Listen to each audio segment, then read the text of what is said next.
안녕하세요. 송기호 변호사입니다. 제가 변호사가 되고 난 뒤에 한참 늦게 3.1운동에 대해서 안 게 있습니다. 1919년 전국적으로 3.1 항쟁을 일으켰던 우리 조선민중이 대한민국 임시헌장이라는 것을 만들었어요. 저는 그 대한민국 임시헌장을 정말 아주 늦게서야 비로소 읽었습니다.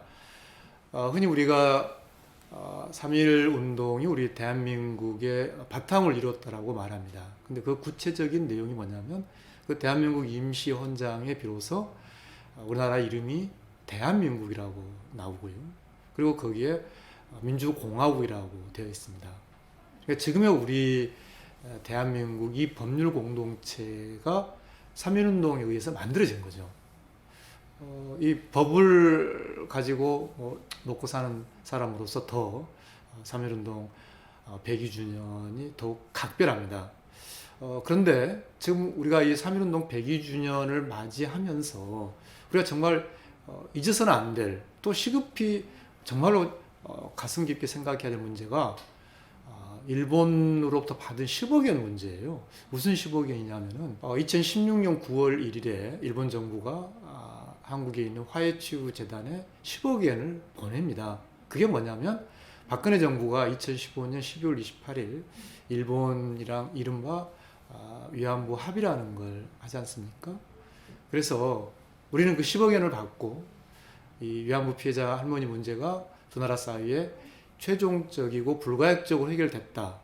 그렇게 서로 일종의 합의를 한 것이죠.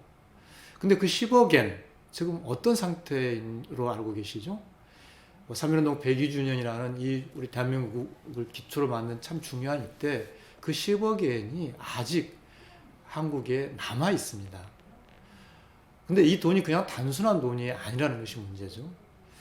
일본은 위안부 피해자 문제의 본질, 그러니까 강제성을 부인하고 있습니다.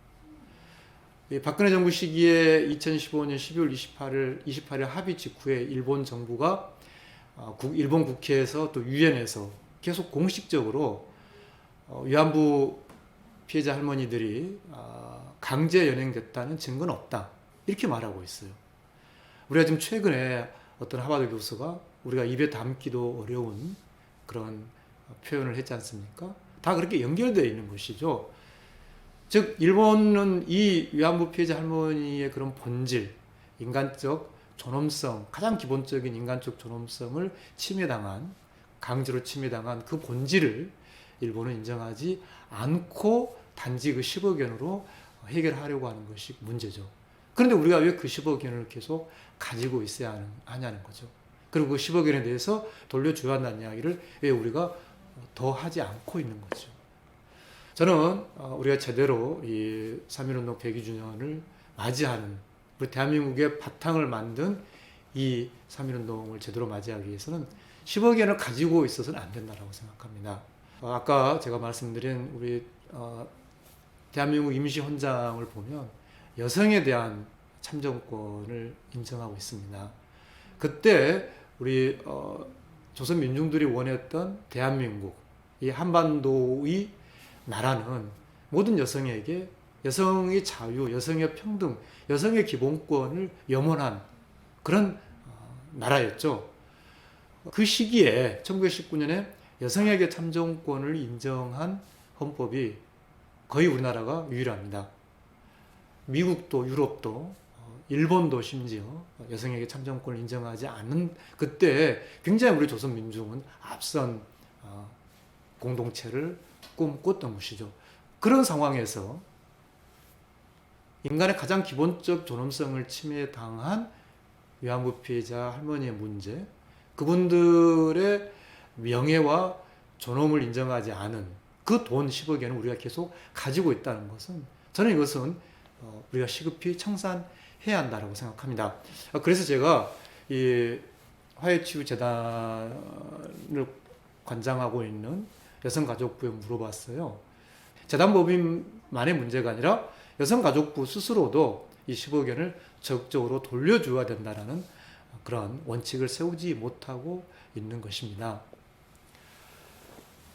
102년 전 이 땅의 민중들은 전국의 방방곡곡에서 몸을 바쳐 그리고 손에 손을 잡고 자주와 독립을 외쳤습니다. 그분들의 희생, 그분들의 땀과 피, 그 위에 지금의 우리 대한민국이 서 있습니다. 3.1운동 102주년을 맞아서 일본 돈 10억엔 꼭 돌려줘야 된다는 말, 정말 가슴 깊은 곳에서 꼭 드리고 싶습니다.